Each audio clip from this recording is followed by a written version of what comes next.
ஒரு சிலர் கமெண்ட் பண்ணிருந்தீங்க பேக வந்து துவச்சு காட்டுங்க அப்படின்னு சொல்லி குவாலிட்டி ரொம்ப மட்டமா இருக்குன்னு சொன்னதுனால சோ நான் லைவாவே உங்களுக்கு காட்டுறேன்.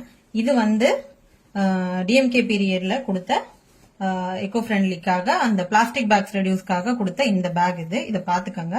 இது உள்ள எப்படி இருக்கு நான் இது உங்களுக்கு துவச்சே இது நினைச்சே காட்டுறேன்.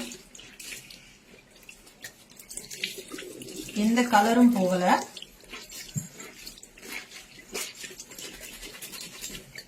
எதுவுமே வரல. அண்ட் துணியோட குவாலிட்டி பாருங்க எப்படி திக்கா இருக்கு. எதுவுமே சாயம் போல. இந்த கிளாத்தோட குவாலிட்டியை பாத்துக்கோங்க. And I can't even dare. இது ஓல்டு பேக். இப்ப நியூவா கொடுத்த பேக்கை நான் உங்களுக்கு பண்ணி காமிக்கிறேன்.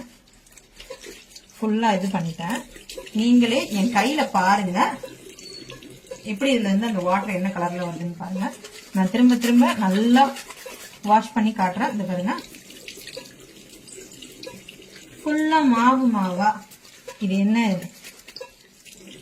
நான் எத்தனை தடவை வாஷ் பண்றேன். வாஷ் பண்ண வந்துட்டே இருக்கு. அண்ட் இங்க பாருங்க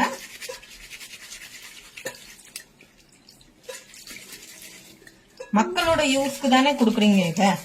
அப்புறம் ஏன் இப்படி இவ்வளவு மட்டமா?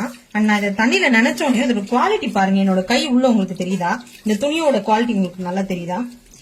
நான் இதை கிழிச்சு காமிக்கிறேன் பாருங்க. பாருங்க அவ்வளவுதான். ஒண்ணுமே இல்லை. இதுல என்ன வெயிட் போட முடியும், என்ன யூஸ் பண்ண முடியும்? நான் அதனாலதான் இது அவ்வளவு குவாலிட்டி கம்மியா பண்ணேன். மக்களுக்கு யூஸ் பண்ண கொடுக்கறது தரமா இருக்கணும் அப்படிதானே கவர்மெண்ட்ல இருந்து.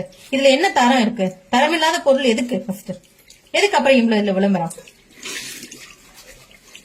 ஒண்ணுமே இல்ல. ஒரு வீட்டு துடைக்கிற துணி மாதிரி ஆயிடுச்சு இது. நீங்களே பாருங்க. இந்த பேகுக்கும் இந்த பேகும் தண்ணியில நினைச்சதுக்கு அப்புறம் எவ்வளவு டிஃபரன்ஸ் தெரியுதுன்னு நீங்களே பாருங்க.